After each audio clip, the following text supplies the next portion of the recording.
জাহেল মৌলবী মোকাররম বাড়ি মাইজভান্ডারী কি বলে দেখেন। মুনকার নাকির তো আপনার কবরে আসতে দেরি, আমার গৌসেবান ভান্ডারী আপনার কবরে উপস্থিত হইতে দেরি হবে না। যাই ব্যক্তি যে আশেক নিজের কর্ম দিয়ে, আদব দিয়ে, মহব্বত দিয়ে, ভদ্রতা দিয়ে, আওয়াজ দিয়ে, কর্ম দিয়ে এক সেকেন্ডের যদি আমার গৌসেবান ভান্ডারীর নজর যদি আপনার মধ্যে পড়ে যায়, না দুনিয়ার চিন্তা করতে হবে, না পরিবারের চিন্তা করতে হবে, আপনাকে কবরে রাখতে দেরি।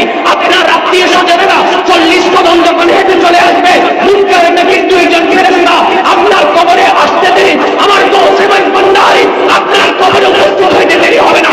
চিৎকার দেবেন সুবহানাল্লাহ। নাউযুবিল্লাহি মিন যালিক। সম্মানিত প্রিয় ভাইরা, এই যে জাহিল মৌলবী মাইজভান্ডারী মোকাররম বাড়ি, এই জাহিল কি বললো সাধারণ মানুষদেরকে বা মুরিদদেরকে, যে তুমি যদি মারা যাও, মারা যাওয়ার সাথে সাথে যখন তোমাকে কবরে শোয়াবে, কবরে শোয়ানোর সাথে সাথে মুনকার নাকির আসতে দেরি, মাইজভান্ডারী যাইতে দেরি নাই। নাউযুবিল্লাহি মিন যালিক। তার মানে মুরিদকে মুনকার নাকির যে প্রশ্ন করবে, সেই প্রশ্নের জবাব মাইজভান্ডারী তার কবরে গিয়ে দিবে। নাউযুবিল্লাহি মিন যালিক। সম্মানিত প্রিয় ভাইরা, এটা সম্পূর্ণ কোরআন বিরোধী। কারণ আল্লাহ রাব্বুল আলামিন বলেন, লা তাযিরু ওয়াজিরাতু বিজরা উখরা, কেউ কারো পাপের বোঝা বহন করবে না।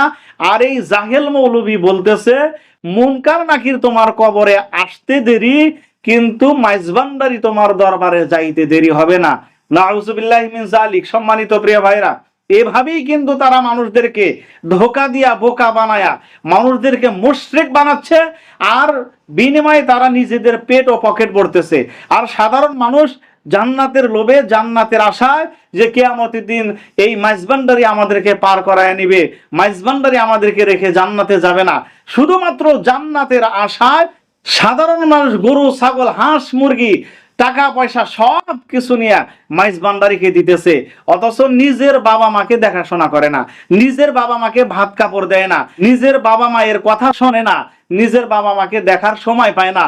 কিন্তু মাইজভান্ডারী এই সমস্ত পীরের দরবারে, মাজার পূজারীদের দরবারে গরু, ছাগল, টাকা পয়সা, হাঁস, মুরগি নিয়ে সব চলে যাচ্ছে। নাউযুবিল্লাহি মিন যালিক। সম্মানিত প্রিয় ভাইরা, এই সমস্ত মুশরিক বক্তা, এই সমস্ত জাহেল বক্তা, এই সমস্ত মাজার পূজারীদের হাত থেকে আল্লাহ রাব্বুল আলামিন আমাদের সাধারণ যে সকল মুসলমান ভাইরা আছে তাদের ঈমান আমলকে হেফাজত করুক। আল্লাহ রাব্বুল আলামিন আমাদের সকলকে কোরআন সুন্নাহ অনুযায়ী ব্যক্তি, পরিবার, সমাজ পরিচালনা করার জন্য তৌফিক দান করুক।